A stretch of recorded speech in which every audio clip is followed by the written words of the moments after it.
Hello दोस्तों। आज की इस वीडियो में हम बात करने वाले हैं एक ऐसे इसलैंड की जो दिखने में एकदम स्वर्ग जैसा लगता है, लेकिन इसके पीछे छुपा है दुनिया का सबसे अंधेरा सच।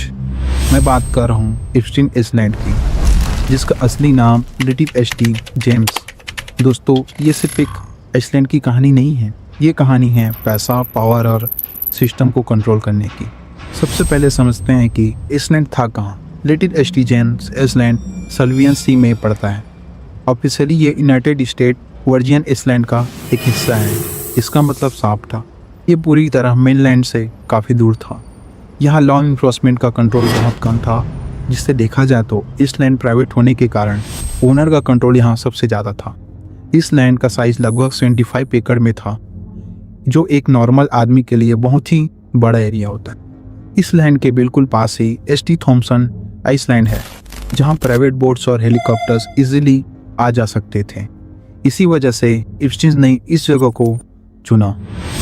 अगर आप इस आइसलैंड को बाहर से देखो तो इस लैंड लग्जरियस रिजॉर्ट से कम नहीं लगता था। यहाँ सुंदर बगीचे थे, सुंदर बीचेस थे, हर तरफ ग्रीनरी, और सभी के बीच घिरा हुआ एक बंगलो बना हुआ था जो बिल्कुल एक पैलेस जैसा लगता था। उसके अलावा गेस्ट हाउस, 2 बड़े स्विमिंग पूल्स, जिम और एक हेलीपैड भी था। सभी देखकर कोई भी बोलेगा यहाँ तो सिर्फ अमीर लोग ही आ जा सकते होंगे, लेकिन दोस्तों, इस लग्जरियस के पीछे छुपा था कुछ घिनौना सच। सन 1998 में इप्स्टीन ने 8 मिलियन में ये इस लैंड को खरीदा था। उस टाइम इस लैंड की कंस्ट्रक्शन को लग्जरियस लुक में डिज़ाइन कराया गया। प्राइवेट और सिक्योर बनाए रखने के लिए कई मॉडर्न टेक्नोलॉजी का भी यूज़ हुआ, और उस आइसलैंड पर एंट्री सीट सिलेक्टेड लोगों की रखी गई थी। आप सभी के मन में एक सवाल तो आ ही रहा होगा, आखिर इसका मालिक है कौन? उसके मालिक का नाम था जेफरी इप्स्टीन। इप्स्टीन एक अमेरिकन फाइनेंसियर था। उसका बैकग्राउंड हमेशा से सस्पिशियस रहा। कुछ लोग का बताना है कि वो मैथ्स का टीचर भी रह चुका है, लेकिन देखा जाए तो उसके पास कोई रजिस्टर्ड बिजनेस भी नहीं था, न कोई क्लियर इनकम सोर्स। फिर भी उसके कनेक्शन दुनिया के सबसे पावरफुल लोगों में से कैसे प्रेसिडेंट, सीईओ, प्रिंसेस और बड़े बड़े साइंटिस्ट। यही इप्स्टीन एक ऐसा आदमी था जो पावर के बिल्कुल सेंटर में बैठा हुआ था। इप्स्टीन का एक प्राइवेट जेट भी था, जिसे लोग लोटीला एक्सप्रेस के नाम से जानते थे। इस जेट पर पॉलिटिशियन, सेलिब्रिटीज, बड़े बिजनेसमैन और इप्स्टीन के इस आइसलैंड पर आते जाते थे। कुछ समय बाद जब दुनिया के सामने फ्लाइट लॉग्स पब्लिक हुई तो कुछ डेटा पता चला कि इस नेटवर्क से कौन कौन जुड़ा हुआ था और कौन इस लाइन पर आ जा चुके थे। यहीं से कहानी का एक असली चैप्टर शुरू होता है। सन 2005 फ्लोरिडा से पहली बार सीरियस कंप्लेन आई। कुछ लड़कियों के पेरेंट्स ने पुलिस को बताया कि उनकी माइनर बेटियों को इप्स्टीन के पास ले जाया गया था। उन लड़कियों के साथ कई गलत शोषण भरे कार्य किए गए। यहीं से पुलिस ने इन्वेस्टिगेशन स्टार्ट की। फिर भी मनी, पावर और पॉलिटिकल कनेक्शन से उसका मामला शांत चलता रहा। अब कहानी शिफ्ट होती है 2008 में, जब इप्स्टीन को कुछ सबूतों के आधार पर अरेस्ट किया गया। लेकिन पनिशमेंट आखिर क्या मिला, आप सोचकर भी हैरान हो जाओगे। सिर्फ 13 महीनों की जेल, 3 में बाहर जाने की छूट और सिर्फ रात में जेल में रहना। इससे पता चलता है पैसा और पावर सिस्टम को कैसे झुका देता है। इस तरह सिस्टम के कनेक्शन और पैसों के पावर ने इप्स्टीन के साथ साथ उसके पावरफुल दोस्तों को भी बचा लिया। इस तरह हमें साफ पता चलता है इप्स्टीन के पास एक ऐसा पावर था जिससे वो किसी भी ताले को कभी भी खोल और बंद कर सकता था। फिर कहानी में एक ट्विस्ट आता है। 2019 में इप्स्टीन को दोबारा अरेस्ट किया गया। इस बार चार्जेस थे लोगों को जबरदस्ती और धोखे से गंदे काम में लाकर फंसाया गया। आइसलैंड पर छोटी उम्र के बच्चों का गलत फायदा उठाया गया। इस केस में एक नहीं बल्कि कई लोग शिकार बने।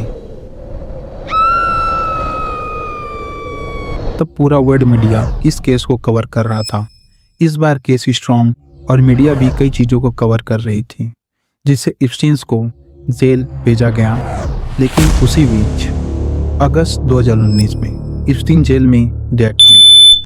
ऑफिशियली रिपोर्ट में सुसाइड बताया गया। आप लोग सोच रहे होंगे कि जिसके पास पैसा, पावर और सिस्टम का कंट्रोल हो वो सुसाइड कैसे कर सकता है, लेकिन बात कुछ और थी।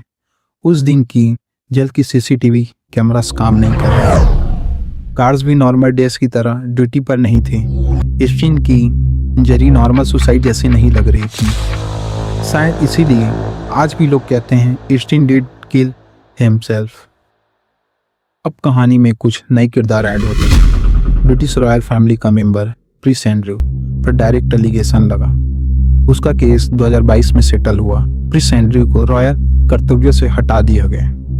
ये बात सिर्फ स्टीन तक नहीं रुकती, इसमें कई और चेहरे छुपे हो सकते हैं जो दुनिया तक अभी भी नहीं पहुंचे हैं। इस एरिया को गवर्नमेंट ने सील कर दिया। उस एरिया को रिस्ट्रिक्टेड और कई सबूतों की छानबीन की गई। वहां से कुछ ऐसे चीजें मिले जो दुनिया के बड़े बड़े पावरफुल लोगों की इस लाइन पर बिताई गई लाइफस्टाइल को बताता। आप लोग अंदाजा तो लगा ही सकते हो मैं किस बारे में बात कर सकता हूँ।